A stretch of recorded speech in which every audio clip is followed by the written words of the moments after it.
At noon, Sergeant Thornton was sitting in a trench, not feeling so good. He was terribly tired, of course, but what really bothered him was the situation. You see, we were stuck there from 12:20 the night before, and the longer we were there, the more stuff was coming over from Jerry, and we were surrounded in a small sort of circle, and things were getting bloody hot, and the longer you sit anywhere, the more you start thinking. Some of them blokes were saying, "Oh, I don't suppose I'll ever see the skies over England again, or the skies over Scotland, or the skies over Wales, or the skies over Ireland." Wally Parr recalls, "The day went on very, very, very wearing. All the time you could feel movement out there and closer contact coming." In Bénouville and Le Port, 7th Battalion was holding its ground, but just barely. Major Taylor had survived the firefights of the night. He had also survived, shortly after dawn, the sight of a half-dozen whores, shouting and waving and blowing kisses at his troops from the window of the room Private Bonk had vacated 6 hours earlier. By midday, the action had hotted up considerably, and Taylor not only had infantry and SPVs to deal with, but tanks. As the first tank crept around the corner, Taylor remembers, I said to my Piat man, "Wait, wait." Then, when it was about 40 yards away, "Fire." And he pulled the trigger. There was just a click, and he turned around and looked at me and said, "It's bent, sir." A corporal, seeing the situation, leapt out of his slit trench and charged the tank, firing from the hip with his Sten. When he got to the tank, he slapped a gammon bomb on it and ran off. The tank blew up, slithered across the road, and blocked that road. Taylor, by this point, had a slashing open splinter wound in his thigh. He managed to get up to a second-floor window, from which spot he continued to direct the battle. At one stage, Richard Todd recalls, we could hear Nigel's voice encouraging the chaps, leg practically blown off and lying up in the window of a house still encouraging the chaps. Nobody had any communications, the radios and field telephones having been lost on the drop. Taylor sent a runner over to Pine Coffin to report that he had only 30 men left, most of them wounded, and asking whether anything could be done to help. That was when Pine Coffin told Howard to send a D Company platoon into Bénouville. There had as yet been no determined German armoured attacks. Von Luck was still waiting for orders in his assembly area, which was fortunate for the paratroopers, as they had only Piats and gammon bombs with which to fight tanks. But panzers could be expected at any time, coming down from Caen into Bénouville, or up from the coast into Le Port. The panzers had their own problems. Shortly after noon, von Luck was unleashed. Exactly as he had feared, his columns were immediately spotted and immediately shelled. Over the course of the next couple of hours, his regiment was badly battered. On the west side of the Orne waterways, the other regiment of 21st Panzer Division also rolled into action, one part of it almost reaching Sword Beach, while one battalion moved off to attack Bénouville. In Le Port, Todd was trying to dislodge a sniper from the church tower. There was open ground around the church, Todd says, so there was no way of rushing it, and anyway we had very few chaps on the ground at this time. So Corporal Killeen, a young Irishman, volunteered to have a go and see if he could get there with his Piat, and he mouse-holed through some cottages, going inside them and knocking holes through from one to the other, so he was able to get to the end cottage.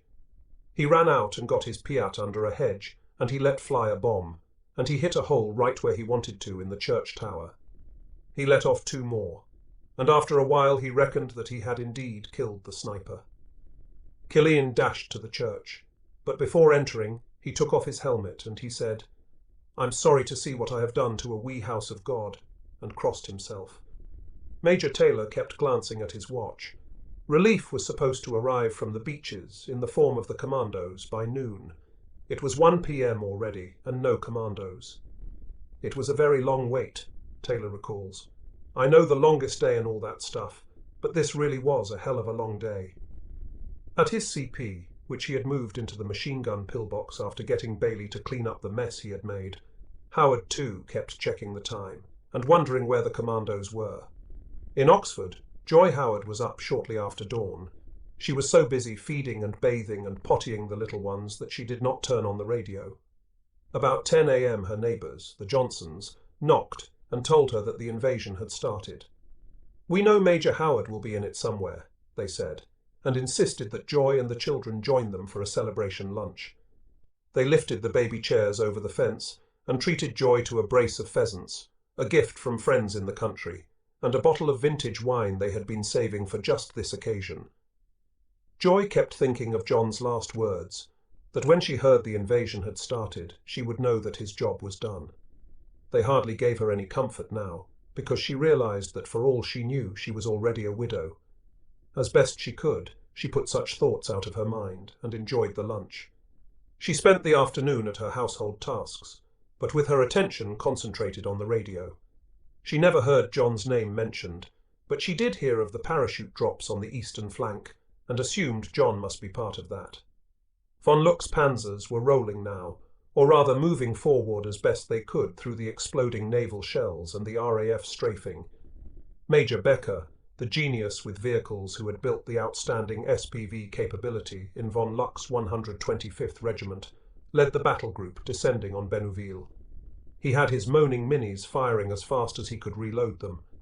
By 1 p.m. the men at the bridge, and those in Bénouville and Le Port, were beginning to feel disconcertingly like the settlers in the circled-up wagon train, Indians whooping all around them as they prayed for the cavalry to show up. They had sufficient ammunition to throw back probing attacks, but could not withstand an all-out assault, not alone anyway. Todd Sweeney was gloomily considering the situation, sitting next to Fox. Suddenly he nudged Fox. "Listen," he said. "You know, Dennis, I can hear bagpipes." Fox scoffed at this. "Oh, don't be stupid, Todd. We're in the middle of France. You can't hear bagpipes." Sergeant Thornton, in his trench, told his men to listen, that he heard bagpipes. "Go on," they replied. "What are you talking about? You must be bloody nuts." Thornton insisted that they listen. Howard, at his CP, was listening intently. Back at Tarrant Rushton, he, Pine Coffin, and the commander of the commandos, the legendary Lord Lovat, had arranged for recognition signals when they met in Normandy. Lovat, arriving by sea, would blow his bagpipes when he approached the bridge, to indicate that he was coming. Pine Coffin's bugler would blow back, with one call meaning the road in was clear, another that it was contested. The sound of the bagpipe became unmistakable. Pine Coffin's bugler answered with a call that meant there was a fight going on around the bridges.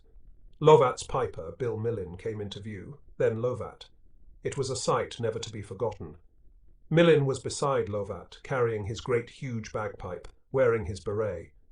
Lovat had on his green beret and a white sweater and carried a walking stick, and he strode along, Howard remembers, as if he were on exercise back in Scotland.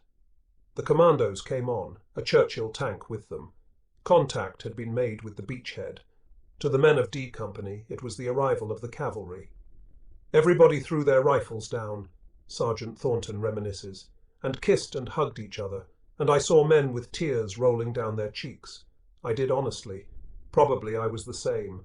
Oh dear, celebrations I shall never forget." When Georges Gondret saw Lovat coming, he got a tray, a couple of glasses, and a bottle of champagne, then went dashing out of his café, shouting and crying.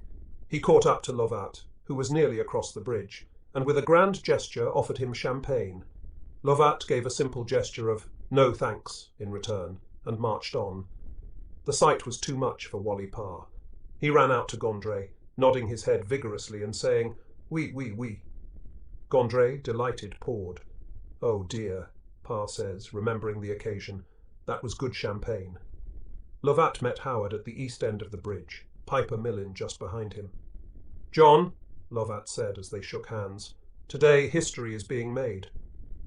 Howard briefed him on the situation, telling Lovat that once he got his troops over the bridge, it was clear sailing. But, Howard warned, be careful going over the bridge. Lovat nevertheless marched his men across, and as a consequence had nearly a dozen casualties. Doc Vaughan, who treated them, noted that most were shot through their berets and killed instantly. Commandos coming later started putting on their helmets to cross the bridge. The last of the commandos to pass through handed over to Howard a couple of bewildered-looking German soldiers, wearing only their underwear. They had run for it when D Company stormed the bridge, then had hidden in a hedge along the canal towpath. When they saw the commandos coming from the coast, they decided it was time to give themselves up. The commando who handed them over to Howard said with a wide grin, "Here you are, sir, a couple of the Panzov division."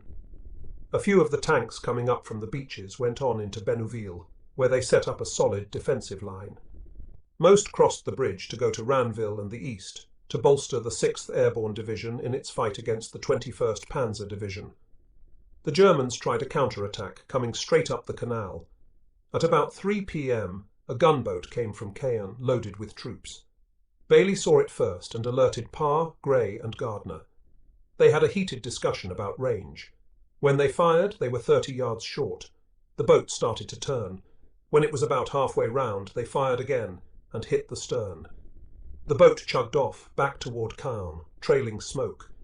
From about mid-afternoon onward, the situation around the bridge stabilized. The 8th Heavy Grenadiers and Major Becker's battle group had fought bitterly, but, as Kortenhouse admits, we failed because of heavy resistance. We lost 13 tanks out of 17. The Germans continued sniping and shooting the moaning minis, but they were no longer attacking in any strength. It was a beautiful evening, Nigel Taylor remembers. Along about 6 p.m, when he was sure his position in Bénouville was secure, he had himself carried down to the Gondry Café, so that he could be tended to at the aid post. When his leg wounds were bandaged, he hobbled outside and sat at a table just beyond the front door. And Georges Gondry brought me a glass of champagne, which was very welcome indeed after that sort of day, I can tell you. And then that evening, just before it got dark, there was a tremendous flight of aircraft, British aircraft, came in, and they did a glider drop and a supply drop on our side of the canal. It was a marvellous sight, it really was. All this time, hundreds of gliders, hundreds of the damned things, and of course they were also dropping supplies on chutes out of their bomb doors. All this stuff coming down, and then it seemed only a very few minutes afterward, there were all these chaps in jeeps, towing anti-tank guns and God knows what, coming down the road through Le Port and over this bridge. Taylor sipped his champagne and felt good. And at that moment I can remember thinking to myself, my God, we've done it. Among the gliders were the men of Brigadier Kindersley's Air Landing Brigade, D Company's parent outfit. The companies, with their heavy equipment, began moving across the bridge, toward Ranville and beyond to Escoville, which they were scheduled to attack that night or the following morning. As the Ox and Bucks marched past, Parr, Gray and the others called out, "Where the hell you been?" and "War's over," and "A bit late for parade, chaps," and other such nonsense. Howard's orders were to hand over to a seaborne battalion when it came up, then join the Ox and Bucks in or near Escoville. About midnight the Warwickshire Regiment arrived. Howard briefed the commander. Parr handed over his anti-tank gun to a sergeant, showing him how to work it. "I was a real expert on German artillery by this time," Parr says. "I was the cat's whiskers, wasn't I, P?" Howard told his men to load up. Someone found a horse cart, but no horse. The cart was a big, cumbersome thing, but the men had a lot to carry. All their own equipment, plus the German gear they had picked up. Every soldier who could had abandoned his Enfield for a Schmeisser, or his Bren for an MG-34, filled the cart. D Company started off, headed east, toward the river bridge and over it to Ranville. Howard was no longer under the command of Pine Coffin and Poet. He reverted to his regular chain of command, and hereafter reported to his battalion colonel, Mike Roberts. He had carried out his orders, and almost exactly 24 hours after his men stormed the bridge, he handed over his objectives intact and secure. Jack Bailey found it hard to leave. "You see," he explains, "we had been there a full day and night. We rather felt that this was our bit of territory." Bénouville was as far inland as the British seaborne units got on D-Day. Not until August did they penetrate through Caen and beyond. The original plan had been to drive the armour coming in over the beaches right through Bénouville, along the canal road, straight into Caen. But the fierceness of the opposition at Bénouville and Le Port and Ranville convinced the British High Command that prudence required going over to the defensive. So, after spending June 6th on bold and aggressive offensive operations, the British spent June 7th to nearly the end of August on the defensive, attempting only once, in mid-July in Operation Goodwood, to break out. D Company's role in this defensive phase of the battle was unspectacular, with none of the glamour, excitement or satisfaction that was inherent in the coup de main operation, but with far higher casualties. D Company, in short, became an ordinary infantry company. The process began just after midnight in the first minutes of June 7th. The company marched away from the bridges, pulling the cart loaded with the implements of war behind it. But that blasted farm cart, Todd Sweeney remembers, was always running off the road. It was a narrow, poorly graded road, lots of trees running along it, pitch black. Jack Bailey says, "I reckoned you needed 2 ox on this cart, because no matter how you pulled it, it kept running off the road." The swearing, Bailey says, was the most spectacular he ever heard, and he became a regimental sergeant major in the post-war army, so he heard a lot. Howard tried in vain to get the men to keep quiet. Eventually, D Company gave up on the cart. Long marches under heavy packs when already exhausted were second nature to D Company. Every man shouldered what he could. Some of the equipment was left behind in the hated cart, and off D Company marched, like infantrymen from time out of mind, staggering under the weight of the load. It was a depleted D Company that marched along toward Ranville. Howard had landed in Normandy 24 hours earlier with 181 officers and men. His battle casualties, considering that he had been in continuous action, were remarkably small: 2 men killed and 14 wounded. 1 platoon remained unaccounted for. His administrative losses had been heavy. After unloading their gliders, and after the commandos had opened a road, the glider pilots were under orders to go down to the beaches and use their special orders from Montgomery to get themselves back to England. In the afternoon, the pilots had done as ordered, depriving Howard of another 10 men. As communications improved between Benouville and the coast, his sappers were taken from him to rejoin their parent units. That cost almost 24 men. And as soon as the march ended, he would have to turn over Fox's and Smith's platoons to B Company, another 40 men gone. His reinforced company in the early hours of June 6th had numbered 181. In the early hours of June 7th it numbered 76. And when Fox and Smith returned to B Company, Howard's only officer fit for duty was Sweeney. All the others were either dead, wounded, or missing. D Company marched around Ranville. It was dark. There were numerous bends in the roads, and a profusion of crossroads, and paratroopers scurrying in every direction. D Company got lost. Howard called for a break, then talked to Sweeney. "I'm not very happy about this, Todd. We should have met the regiment by this time, because their tail should be about here, so I don't want to take the company down the road. Will you go ahead with a couple of chaps and see if you can make contact with the regiment, then come back here and meet me?" Sweeney set off with Corporal Porter and 1 private. "We came to Hérouvillette," Sweeney reports, "and it was a very eerie place. There were pigeons going in and out and making pigeon noises. There were parachutists still dangling from buildings, dead bodies." Sweeney was supposed to turn in Hérouvillette in the direction of Escoville, but he missed the turn, wandered about for an hour, finally found the right road, and set off for Escoville and the regiment. 100 yards down the road, he saw a dark shape ahead. Motioning for a quiet, careful advance, he moved toward it. There was a clang of a steel door, indicating a German armoured vehicle ahead. Sweeney and his men had practiced for exactly this situation during the years at Bulford. Sweeney pulled a grenade, threw it, and started running back toward Hérouvillette, while Corporal Porter provided covering fire with his Bren gun. Sweeney was legging it down the road. Now the other chap was a big, slow farm lad who couldn't really run at all. He had never done anything athletic, and as we were going down the road, he passed me, which I felt very upset about, this chap passing me. I said, "Here, Private, wait for me." It seemed to me to be quite wrong that he should be racing past me down the road.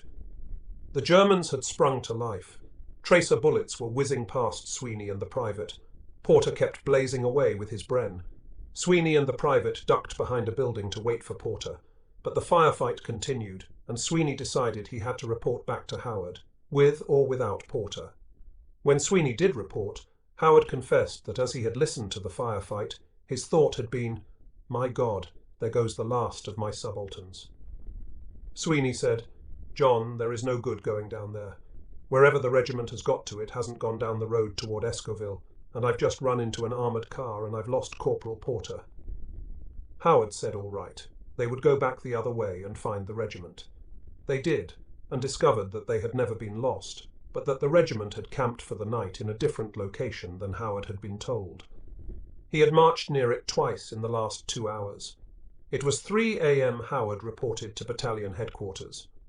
There, to his great delight, he saw Brian Priday and Tony Hooper. After greetings, they told their story. How they realized they were at the wrong bridge. How Hooper had become a prisoner, then was freed as Priday killed his captors with his Sten gun.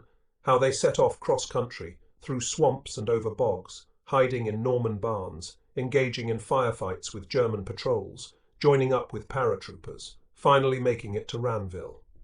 D Company now had 22 more men and 2 more officers, including the second in command. Howard reorganized the company into 3 platoons, under the 3 remaining officers. By 4 a.m. the platoon commanders had put their men into German bunks, then found beds in a chateau for themselves. They slept for 2 hours. At 6 a.m. Howard got them up.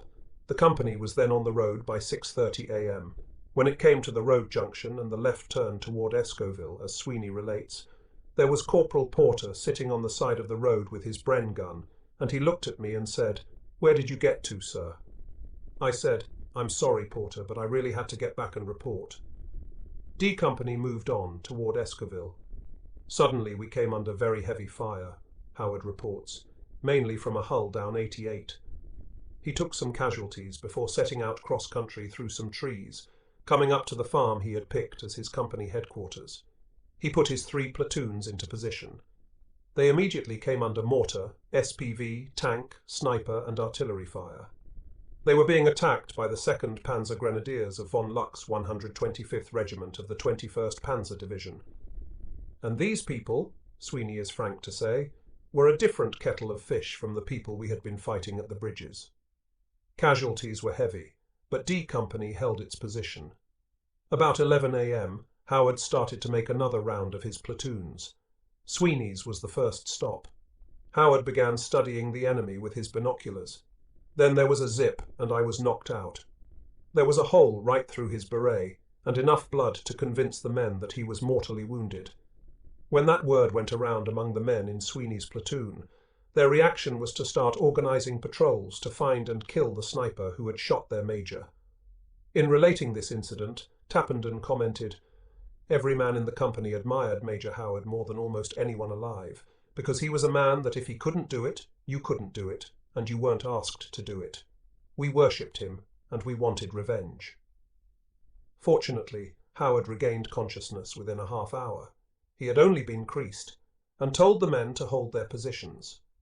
By mid-afternoon, the Germans had pushed forward their attack, to the point that there were German tanks between Hooper's platoon and the other 2.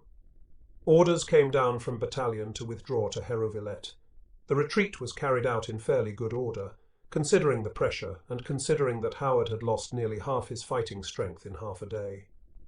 "We got caught up something chronic in Escoville," Parr admits. He and Bailey covered the retreat.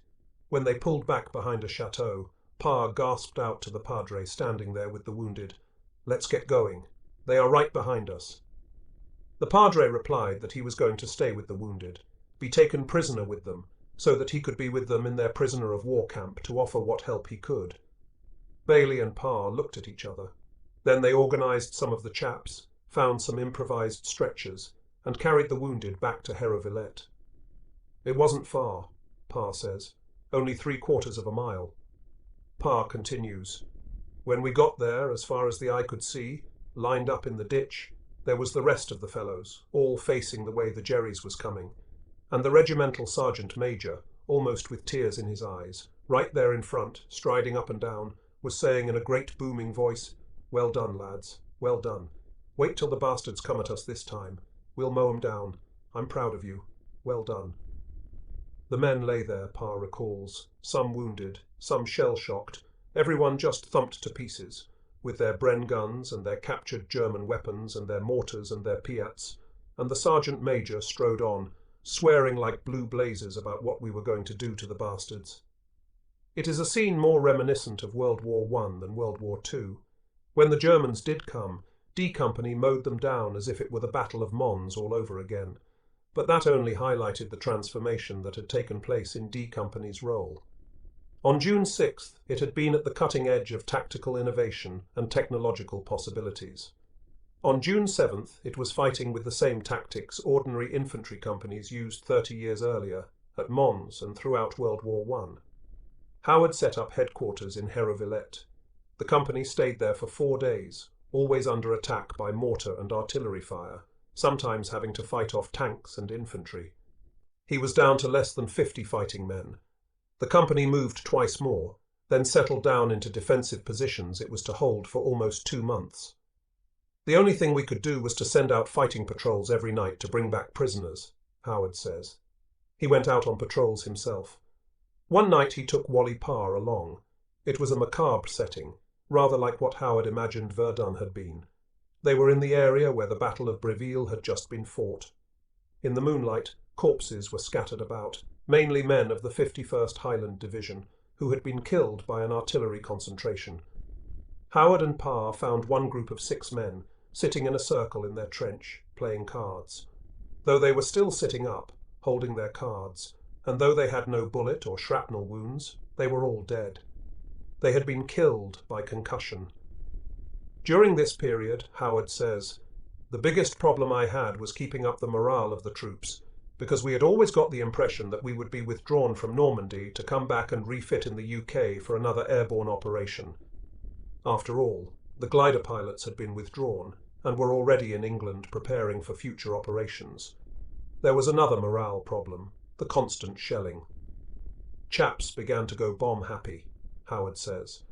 At first, many of us tended to regard it as a form of cowardice, and we were highly critical. I remember that I tended to take a very tough and almost unfeeling line about it. But after a time, when we began to see some of our most courageous comrades going under, we soon changed our minds. We could see that it was a real sickness. Men would hide away and go berserk during bombardments, and they became petrified during attacks.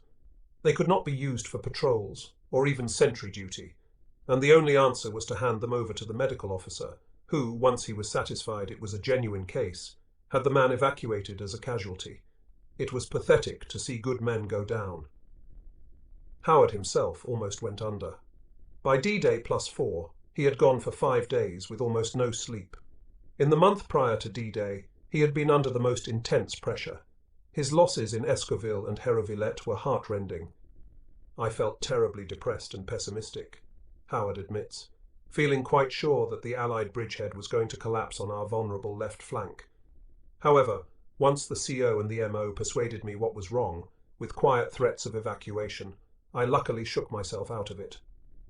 Shaking himself from the memory of it, Howard concludes, "It was an awful experience." From the experience, Howard learned a lesson. He got regular, if short, periods of sleep for himself, and he saw to it that the platoon leaders, as far as possible, try to arrange for regular stand-down periods for everyone in turn and see that they got their heads down, especially when they were under attack or shell fire. Another manifestation of the pressure on D Company was self-inflicted wounds, shots through the leg or foot, as Howard relates, usually said to have occurred when cleaning weapons. They were very difficult to prove. Switching to a larger subject, Howard notes that keeping up morale when casualties are heavy is always a big test of leadership. Good discipline and esprit de corps go a long way toward overcoming it, but I found keeping the men well occupied was as good a cure as any. Active, aggressive patrolling, sniping parties, marches behind the line, and above all, keep everyone in the picture. Glean all you can from HQ by way of information about how the battle is going, and have regular meetings with the men to pass it on. Howard went to HQ not only to find out what was going on, but to do all those little things a good company commander does. Making certain there were plenty of cigarettes, for example. The rate of smoking among the troops stepped up amazingly, Howard recalls, with an extra supply after a battle or a shelling. Ensuring the prompt arrival and distribution of the mail, essential for maintaining good morale. Howard would send runners back to HQ for the mail if he thought he could save a few minutes. Getting fresh bread. The first shipment did not arrive until D-Day +25. I was astounded over how much we longed for it. Cleaning weapons was an obsession. First thing in the morning, after the dawn stand-to and breakfast, everything came out. Rifles, machine guns, Piats, mortars, grenades, ammunition, and everything was cleaned, oiled, and inspected. Almost everyone had a Schmeisser by this time. During this period of near-static warfare, Howard says, "One thing I could never get used to was the smells of battle. Worst of these was dead and putrefying bodies. The men were buried, but there was dead livestock everywhere, just rotting away. In the middle of summer it was hell. At the Chateau Saint-Carme there was a stable full of wonderful racehorses caught in a burning building. The appalling smell from that place spread over a very wide area. It was so sickening. We eventually dealt with it by loads of lime. You can imagine the swarms and swarms of flies that fire caused. Then there was the acrid smell of cordite and explosives following every bombardment. It hung about for days. It was impossible to get away from all these ghastly smells, and on top of the inevitable discomforts arising from the lack of facilities for washing, one simply longed to be away from it all, where the air was fresh, lovely, clean, hot water available, endless changes of light clothing, and beds with cool, clean white sheets. But the biggest morale problem of all was the nagging question, in every man's mind, why are we being wasted like this? Surely there must be other bridges between here and Berlin that will have to be captured intact. It is indeed a mystery why the War Office squandered D Company. It was an asset of priceless value, a unique company in the whole British Army. Huge sums had been spent on its training. Its combination of training and skills and hand-picked officers was unsurpassed. It could leap into action from a glider crash in a matter of seconds. It could move out and do its tasks without being told, and with the precision of a well-coached football team, it could kill. It could fight tanks with handheld weapons. It had endurance. It had dash. It liked fighting at night. Its accomplishments had been recognized. On July 16th, in a field in Normandy, Field Marshal Montgomery personally awarded John Howard a DSO.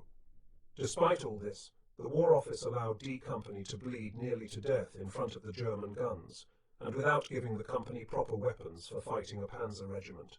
Sweeney was wounded. Priday was wounded. Hooper was wounded. By August, none of D Company's original officers were left, save Howard himself. All the sergeants were gone. Thornton had a leg wound and had been evacuated. So had Corporal Parr. On D-Day +11, Howard was wounded again. A mortar hit a tree. A piece of shrapnel hit some grenades in the trench. They exploded, and Howard got shrapnel in his back. His driver took him back to an aid post. A surgeon removed the shrapnel. When he finished, the doctor told Howard to lie there for a while. Enemy mortar shells started dropping, and everybody ran for cover. Howard looked around. He was alone in the operating room. He jumped off the table, put his shirt and battle smock on, and went out into the driveway, where he saw his driver taking shelter under the jeep. "Let's get back to the company," Howard told him. "It's quieter there than it is here." Howard had returned to the front lines, but all the documentation at the aid post showed that he had been evacuated to England. As a consequence, his mail was diverted to a hospital there. He had been getting daily letters from Joy, but they suddenly stopped coming. The V1s and V2s were raining down on England at that time, and he tortured himself with thoughts of her death and the loss of his children. "That experience," Howard says, "nearly sent me round the bend." It was worse for Joy. She got a telegram from the War Office. It was supposed to read, "Your husband has suffered a mortar wound and is in hospital." In fact, it read, "Your husband has suffered a mortal wound and is in hospital." The War Office told a frantic Joy that he was in such and such hospital. She called there and was told he never arrived. No one knew where he was. For 2 weeks, John and Joy suffered, before the matter was worked out. Sergeant Heinz Hickman was fighting across from D Company once again. He gives a description of what it was like from the German point of view. There was man-to-man fighting, fighting in the rubble along the streets. You didn't know who was running in front of you and who was running behind you. You couldn't recognize anything and everybody ran. In the daytime we took position, and nighttime we moved either to the left, to the right, back. I had a map case in my belt. The map made no difference to me because I didn't know where I was. So you were moved 2 kilometers to the left, 2 kilometers to the right, 3 kilometers forward or back again. And it stank, and there was the smoke everywhere, all the time. Every day you counted your men. One section had 2 men left, another 3. I was a platoon commander with 5 men left to command. On September 2nd, while trying to swim the Orne River, Hickman was wounded, captured, interrogated, and sent on to a prisoner of war camp in England. Von Locke was also having a bad time. Every 2 or 3 days he would launch armoured attacks. But every time his tanks moved, observers in balloons would spot him, radio to the big ships offshore and the planes overhead, and whomp, down on his tanks would come naval gunfire and strafing Spitfires. On July 18th, there was the biggest bombardment von Luck ever experienced, from bombers, naval warships, and artillery. Monty was launching Operation Goodwood, designed to break through the German lines, capture Caen, and drive on toward Paris. As the barrage moved past him, von Luck set out for the front on his motorcycle. He arrived at a battery of 88 millimeters, pointing skyward, still smoking, commanded by a Luftwaffe major. Off to his right, less than a kilometre away, von Luck could see 25 British tanks of the Guards' armoured division moving forward. He pointed them out to the battery commander and said, "Major, depress your guns and kill those tanks." The major refused. He said he was a Luftwaffe officer, not responsible to the Wehrmacht, and his target was bombers, not tanks. Von Luck repeated his order. Same response. Von Luck pulled his pistol, pointed it between the major's eyes at a 6-inch range, and said, "Major, in 1 minute you are either a dead man or you will have won a medal." The major depressed his 4 guns, started shooting, and within minutes had crippled 25 British tanks. Shortly thereafter, Monty called off Operation Goodwood. In late August, 21st Panzer Division was pulled out of the Normandy battle. Von Luck and his men were sent over to the Rhone Valley to meet the threat of the invading forces in southern France. Privates Romer and Bonk were prisoner of wars. In early September, the British broke through. The Germans were on the run, the British hot after them. D Company was part of the pursuit. It reached a village near the Seine. Howard established his headquarters in a school. The schoolmaster came to see him. The Frenchman said he wanted to show some appreciation for being liberated. "But I've got nothing of any value that I can give you," he confessed to Howard. "The Germans took everything of value before they left, in prams and God knows what.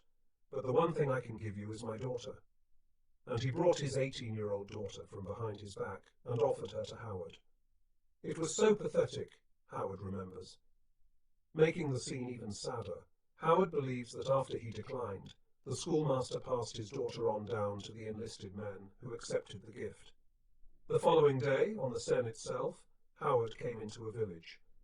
And that's where we saw all these girls with all their hair cut off and tied to a lamppost and everything. Gruesome sight, really.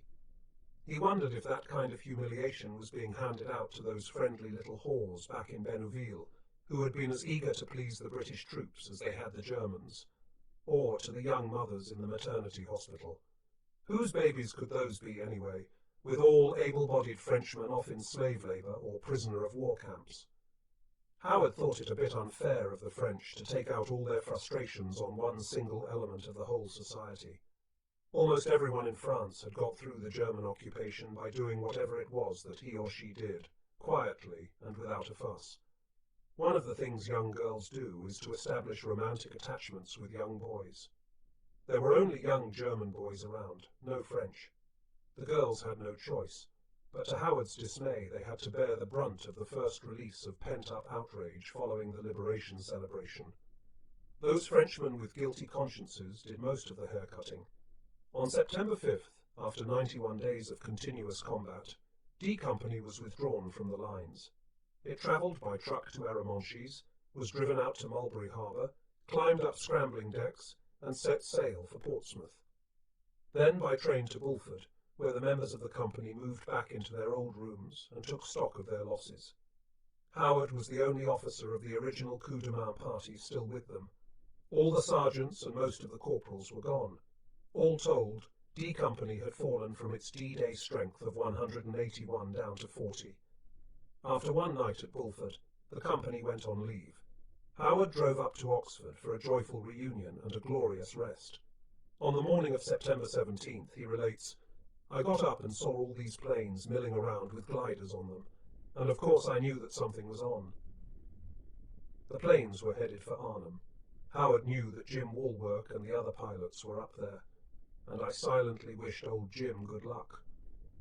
Howard did not know it, but Sergeant Thornton was also up there, with a group of paratroopers. When Thornton was evacuated from Normandy, he had a quick recovery from his wound. Then, rather than wait for D Company to return, He had transferred to the 1st Airborne Division, gone through his jump training, and was going in with Colonel John Frost's 2nd Battalion. Thornton fought beside Frost at Arnhem Bridge for 4 days, and was captured with him. When I suggested to him that he probably was the only man to have been at both famous bridges, he modestly and typically denied it, saying there must have been others. Howard could hardly imagine such a thing, but none of those gliders overhead carried coup de main parties, not for the bridge at Arnhem, nor the one at Nijmegen. It seems possible that had D Company been available, someone would have thought to lay on coup de main parties for the bridges. Speculation on what Howard's company, flown in by Walwork, Ainsworth, Boland and the other pilots, might have accomplished at Arnhem and Nijmegen makes for one of the more tantalizing what-ifs of World War II. If the bridge at Nijmegen had been captured by a coup de main, the American paratroopers would not have had to fight a desperate battle to take it. Rather, they could have set up a defensive perimeter, with the strength to spare to send men over to Arnhem to help out. At Arnhem, with glider help, Frost could have held both ends of his bridge, greatly simplifying his problems. But it was not to be. D Company had not been pulled out of Normandy until it was an exhausted, battered remnant of its old self, and evidently no other company could take its place. Certainly there were no coup de main parties in the gliders over Howard's head. He watched them straighten out and then head east, and he again wished them good luck.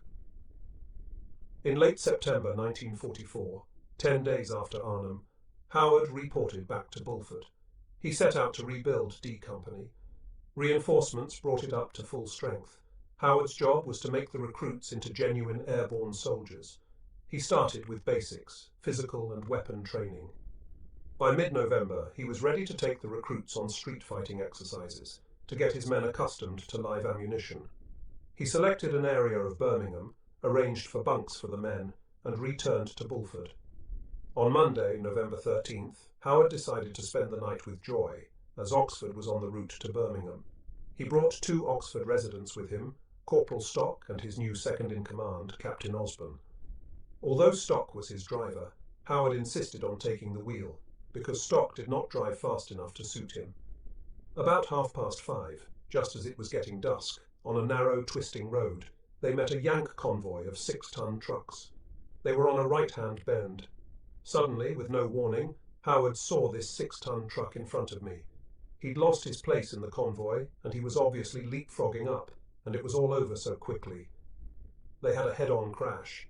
Howard was thrown clear, but both legs, his right hip and his left knee were smashed up. Stock and Osborne escaped with lesser injuries. Howard was taken to a hospital in Tidworth, where he was on the critical list for 3 weeks. Joy made the long journey daily to visit. In December, using his connections with the Oxford police, Howard got himself moved to a hospital in Oxford. He remained there until March 1945. D Company went on to fight in the Battle of the Bulge, then to lead the way on the Rhine crossing and participate in the drive to the Baltic. The glider pilots were at Arnhem, then flew again in the Rhine crossing. When Howard came out of the hospital, he was using crutches. By the time his convalescent leave was over, so was the war in Europe. But when he reported for duty, he learned that the Ox and Bucks was going to the Far East for another glider operation.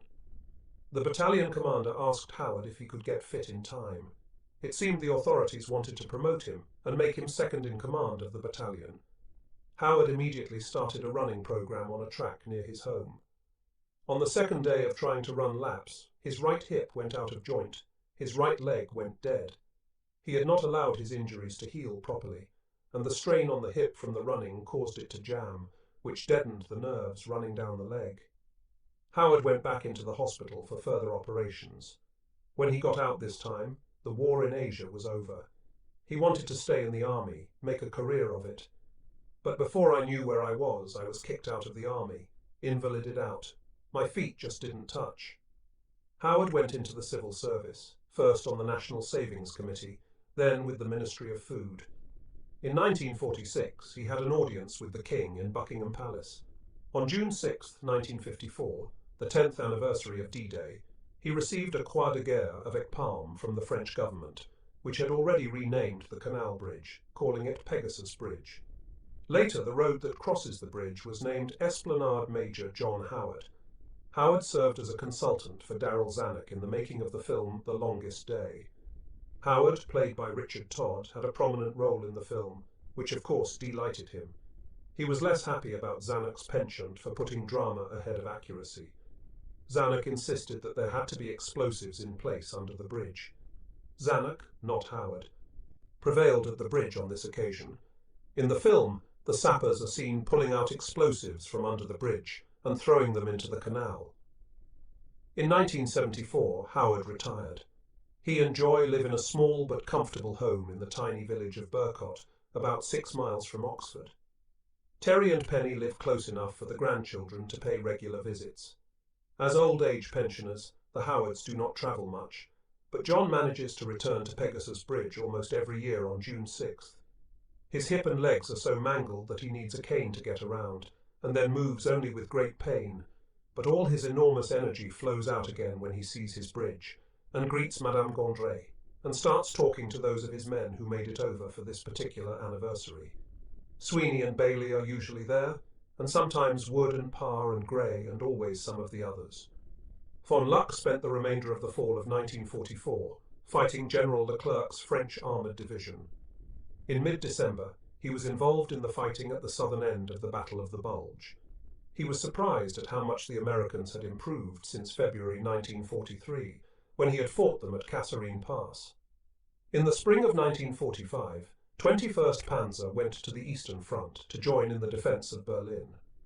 In late April, by then encircled, von Luck was ordered to break away through the Russian lines, then hold it open so that the Ninth Army could get out and surrender to the Americans. Before attacking the Russians, von Luck called what was left of his regiment together and gave a small talk. "We are here now," he began, "and I think that it is more or less the end of the world. Please forget about the 1,000-year Reich. Please forget all about that. You will ask, why then are we going to fight again? I tell you, there's only one reason you are fighting. It is for your families, your grounds, your homeland. Always think about what will happen when the Russians overcome your wives, your little daughters, your village, our homeland." The men fought until they were out of ammunition. Von Luck told them, "Okay, now it's finished. Everybody is free to go wherever you want." Von Luck himself went to report to the commander of the Ninth Army and was captured by the Russians. They sent him to a prisoner of war camp in the Caucasus, where he spent 5 years as a coal miner. In 1951 he moved to Hamburg, where he became a highly successful self-made coffee importer. Beginning in the mid-1970s, the Swedish Military Academy has brought von Luck and Howard together to give talks on leadership. They hit it off from the first, and have grown to like each other more with each annual appearance. Today they could only be described as good friends. "So much for war," Howard comments. Sergeant Heinz Hickman spent the remainder of the war in England as a prisoner of war. He liked the country so much that when he was shipped home, he applied for a visa. It was duly granted, and he immigrated to England, got a job, married a British girl, and settled down. One day in the early 1960s, one of his friends at work told him that there was a parachute reunion going on that night, and as an old paratrooper himself, he might want to attend. Hickman did. There he saw Billy Gray, the same man he had stood opposite at 20 minutes after midnight on June 6, 1944, in front of the café, in the classic stance of legs wide apart, machine gun at the hip, blazing away. Hickman did not recognize Gray, of course, but during the evening Gray pulled out some photographs of Pegasus Bridge and started to explain the coup de main. Hickman looked at the photos. "I know that bridge," he said. "That's the bridge over the Orne Canal." He and Gray got talking. Later they exchanged visits. A friendship developed. Over the years it grew closer and deeper, until today it can only be described as intimate. They kid each other about what lousy marksmen they were in their youth. So much for war. General Sir Nigel Powett, KCB, DSO, had a distinguished military career. Now retired, he lives near Salisbury. Major Nigel Taylor, MC, is a solicitor living near Malvern. Richard Todd continues to pursue his highly successful acting career. When I interviewed him, he was starring in The Business of Murder at the Mayfair. Major Dennis Fox, MBO, soldiered on for 10 years after the war, then became an executive with ITV. Colonel H.J. Sweeney, M.C., also stayed in the army until he was 55. Today, Todd is the Director General of the Battersea Dogs Home near Old Windsor and the head of the Ox and Bucks Regimental Veterans Association. Major R.A.A. Smith, M.C., became a director of both Shell and BP in India. Retired today, Sandy lives in Chedworth and runs specialty tours to India. Colonel David Wood, MBE, soldiered on until retirement. He organised staff college visits to Pegasus, where Howard and Taylor would give lectures on what happened. Today, David lives in retirement in a country home in Devon. Staff Sergeant Oliver Boland, DFM, lives in retirement near Stratford-on-Avon. Jack Bailey stayed in the army, where he became a regimental sergeant major. Today, Jack is head clerk in a London business firm and lives in Catford, near Whalley Parr. Dr. John Vaughan is in practice in Devon. Staff Sergeant Jim Walwork, DFM, worked as a salesman for the first 10 years after the war. In 1956, he immigrated to British Columbia, where today he runs a small livestock farm on the edge of the mountains to the east of Vancouver. From his porch and from his picture window, Jim has a grand view of a valley dropping away before him, the kind of view a glider pilot gets on his last approach to the LZ. Corporal Whalley Parr wanted to stay in the army, but with a wife and children, he decided he had to get out. He returned to Catford, where he lives today with Irene. One of his sons is in business with him. He runs a window cleaning business, and another is a promising musician. He is as irrepressible today as he was 40 years ago. Wagger Thornton lives with his wife in quiet retirement in the south of London. His children are university graduates with advanced degrees and already successful professional careers. They have, in short, taken full advantage of the freedom he helped to preserve when he fired his Piat at 1 a.m. June 6, 1944. He still curses the weapon as a load of rubbish. To my knowledge, there are no intact, still-flying Horsa gliders in existence.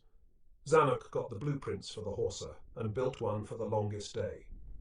The Air Ministry judged that the design was inherently bad, that the craft was not airworthy, and that therefore Zanuck could not have a permit to fly it across the Channel as he had hoped to do. Zanuck had to dismantle the thing, bring it over by ship, and put it together again in France. The model of the bridge and surrounding area, the one that Howard and his men studied so intently in Tarrant Rushton, is today in the Airborne Forces Museum at Aldershot. Benouville has a few new houses, some development, but basically it stands as it stood on June 6, 1944. So does Ranville, where Den Brotheridge is buried, under a tree in the British Military Cemetery. The Gondry Café remains, changed only by the portraits hanging on the wall, portraits of John Howard and Jim Walwork and Nigel Taylor, and the others who came to liberate France and the Gondry. Over the next 40 years, Madame Gondry presided over her tiny café in a grand fashion.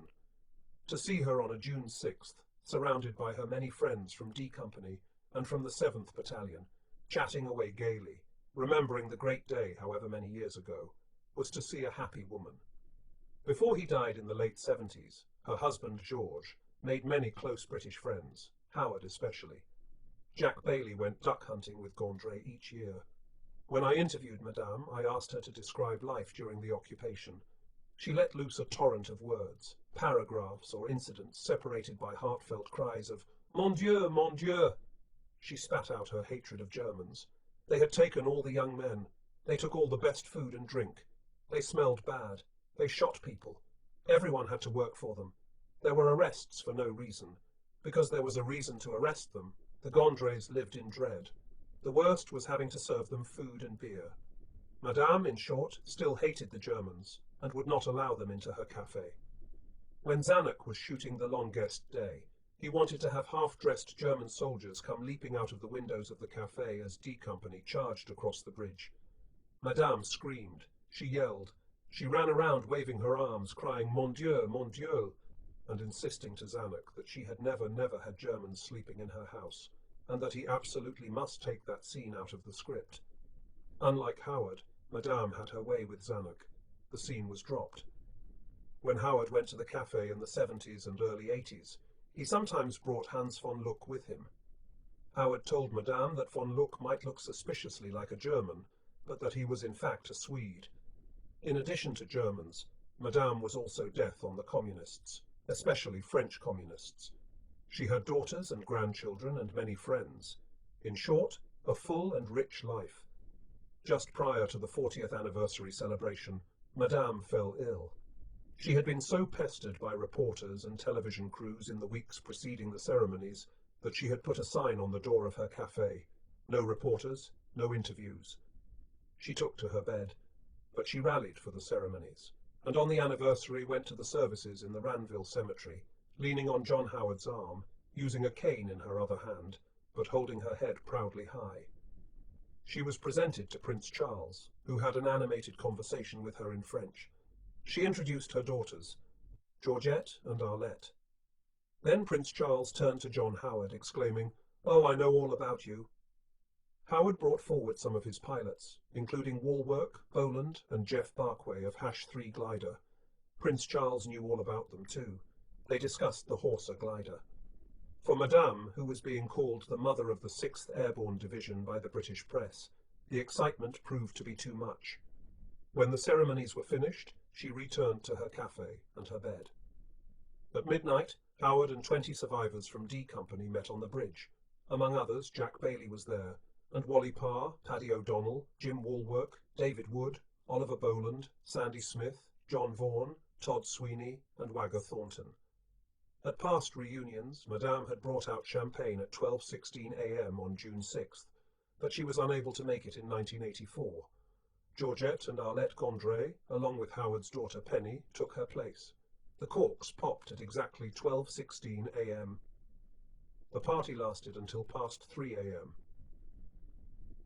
The next morning, the Gondray girls and Howard wanted to rush Madame to the hospital, but she refused to go until after Howard and the rest of the British airborne veterans had left Normandy. 1 hour after John Howard drove off to catch the ferry on June 8th, she consented to enter the hospital.